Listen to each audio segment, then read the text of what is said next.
તો આ તરફ ભરૂચમાં પાલિકા ચૂંટણીમાં કોંગ્રેસના ઉમેદવારનો વિવાદ ઘેરો બન્યો। વોર્ડ નંબર 2માં એક સાથે બે ઉમેદવારોએ કોંગ્રેસના મેન્ડેટ પર ફોર્મ ભર્યું। શમસાદ અલી સૈયદ અને કુતુબુદ્દીન પટેલ બંને નોંધાવી ઉમેદવારી। શમસાદ અલી સૈયદના મેન્ડેટ પર શહેર પ્રમુખે વ્યક્ત કરી શંકા। કુતુબુદ્દીન પટેલે મેન્ડેટ સોશિયલ મીડિયામાં રજૂ કર્યું।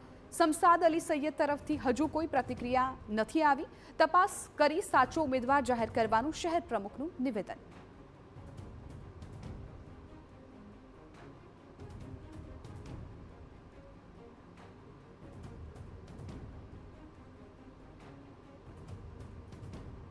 અને 2:30 વાગ્યાની આજુબાજુમાં મને એક સમાચાર એવા મળે છે કે બીજા બે ફોર્મ પર કોંગ્રેસ તરફથી ભરાયા છે।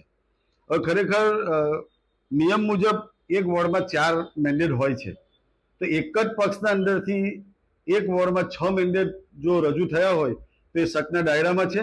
અને એ મેન્ડેટ કયા સાચા છે અને કયા જૂઠા છે એ તપાસનો વિષય છે। અને હું અગર મારી ઉમેદવારી રદ થશે તો હું હાઈકોર્ટ સુધી પહોંચીશ।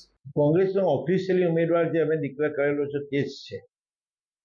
હવે જે રીતે બનાવ બન્યો છે ને પાછળથી બે મેન્ડેટ એક્સ્ટ્રા ઉમેરેલા છે, એ શંકાની સોયના પર આવી રહેલા છે કે શું એ પીસીસી તરફથી ઇસ્યુ થયા છે કે વચમાંથી કંઈ મિસ્ટેક થઈ છે। એ પાર્ટી માટે અમારા માટે એક પ્રશ્ન બહુ ઉભાવેલો છે। એ બાબતે અમે પીસીસીમાં જાણ કરી છે ને મને એવું લાગે છે કે એમાં ટૂંક સમયમાં સારો નિર્ણય આવશે।